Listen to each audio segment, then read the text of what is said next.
ओम नमः शिवाय। हर हर महादेव। दोस्तों आज मैं आपको बड़ी ही प्यारी कहानी सुनाने जा रही हूँ। एक गांव में किशोरी लाल नाम का आलसी ब्राह्मण अपनी पत्नी कलावती के साथ रहता था।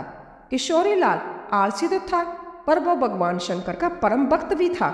वो सुबह शाम शंकर जी की पूजा करता और भगवान शंकर का नाम जपता रहता था। किशोरी लाल रोज यही दो काम करता था। बाकी समय वो अपने आलसीपन की वजह से अपने घर में ही सोया रहता था।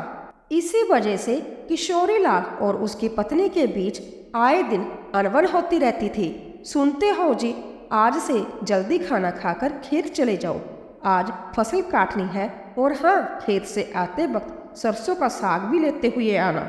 घर में सब्जी बनाने को कुछ भी नहीं है, आते हुए भूल मत जाना, नहीं तो आज खाना नहीं बनेगा। मैं पहले से आपको बोल रही हूँ। पत्नी ऐसे बोल ही रही थी कि किशोरी लाल अपनी पत्नी की बातों को नज़रअंदाज करके बिस्तर पर सोने चला जाता है। कैलाश में बैठी माता पार्वती भगवान शंकर से कहती है, भगवान, यह आपका कैसा भक्त है और ऐसा क्या कारण है कि आपकी भक्ति तो करता है पर कोई कर्म नहीं करता। आपको तो इसका मार्गदर्शन करना चाहिए। मैं सब देख रहा हूँ पार्वती, पिछले जन्म में यह आलसी गधा था जो एक शिव मंदिर के आगे आकर सो जाता था। सोते सोते भी उसे मंदिर के द्वारा किए हुए मंत्रों का उच्चारण सुनाई दे जाता था और श्रावण मास में इसकी मृत्यु हो गई। इसी कारण यह इस जन्म में इंसान रूप में जन्मा है, तो इसका आलसी स्वभाव नहीं गया। सही समय आने पर मैं इसे उचित शिक्षा दूंगा। अरे ये क्या, तुम फिर से सो गए? जल्दी उठो और खेत में जाओ, आज फसल काटने जाना है।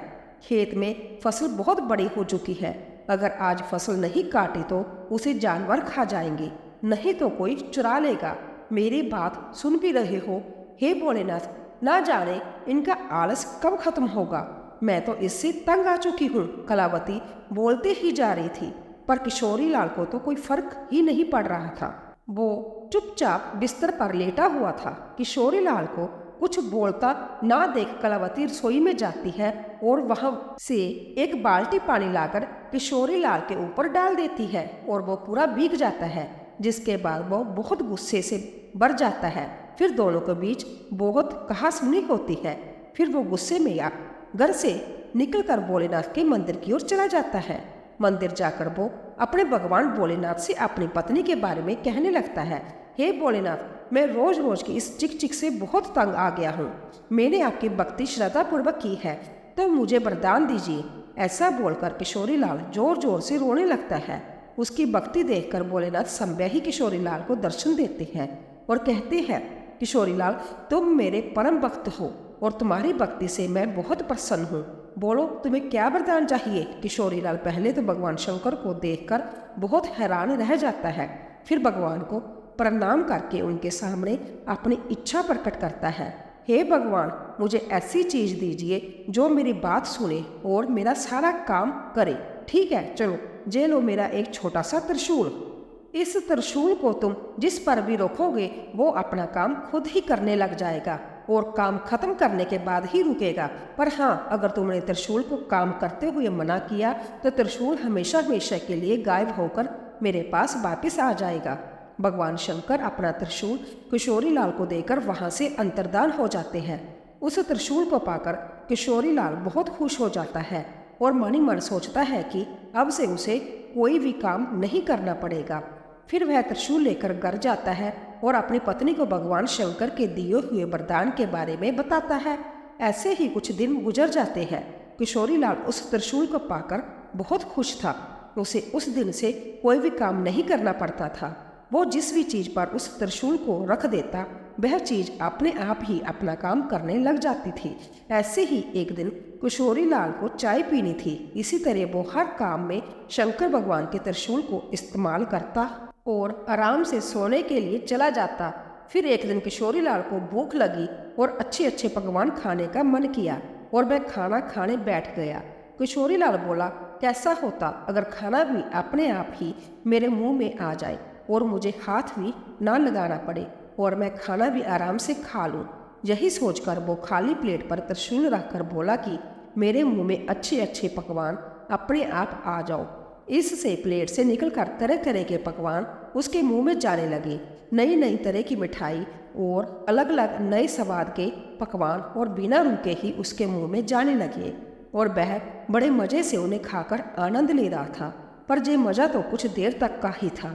थोड़ी देर में किशोरीलाल का पेट भर गया और वह खा भी नहीं पा रहा था। पर खाना था कि रुकने का नाम ही नहीं ले रहा था। प्लेट से भिन्न भिन्न प्रकार के व्यंजन निकल निकल कर उसके मुंह में जा रहे थे। किशोरीलाल परेशान हो गया। वो जैसे ही त्रिशूल को मना करने जा रहा था, उसे भगवान शंकर की बात याद आ गई कि वो काम करते हुए त्रिशूल को मना करता है तो उसका वरदान हमेशा हमेशा के लिए समाप्त हो जाएगा। वो यह सब सोचते सोचते चिल्लाने लगा। उसके चिल्लाने की आवाज़ सुनकर उसकी पत्नी रसोई घर से बाहर आती है और वह किशोरीलाल को देखकर हैरान हो जाती है कि फिर किशोरीलाल से उसकी पत्नी खाने को रोकने के लिए बोलती है। पर वो शंकर भगवान के दिए हुए वरदान को नष्ट नहीं करना चाहता था। आखिरकार उसे बोलना ही पड़ा, रुक जाओ। खाना आना तो रुक गया और भगवान की दी हुई त्रिशूल भी गायब हो गई। किशोरीलाल त्रिशूल को अपने पास न देखकर बहुत दुखी हुआ, पर अब वह कुछ कर भी नहीं सकता था क्योंकि उसने भगवान के दिए हुए वरदान को खुद ही समाप्त कर दिया था। अब तक किशोरीलाल ने त्रिशूल को जो भी काम दिया था, उन सब काम को खत्म कब करना है यह भी अनजाने में ही सही बोल दिया था, पर खाना खाते समय वो कब रुकना है यह नहीं बोला था, जिस कारण खाना बिना रुके उसके मुंह में आता ही जा रहा था। हे महादेव, मैं समझ गया कि आपने मुझे ऐसा वरदान सबक सिखाने के लिए दिया था। मैं कितना बेवकूफ़ था जो आलस के कारण हर छोटे से छोटे काम को टाल दिया करता था। आपने मुझे सिखा दिया है कि छोटे छोटे काम के लिए किसी दूसरे पर निर्भर रहने से कितनी बड़ी मुसीबत आ सकती है। उस दिन के बाद से उसे आलस करना छोड़ दिया और वह हर रोज़ खेत में जाने लगा और उसका जीवन खुशहाल हो गया।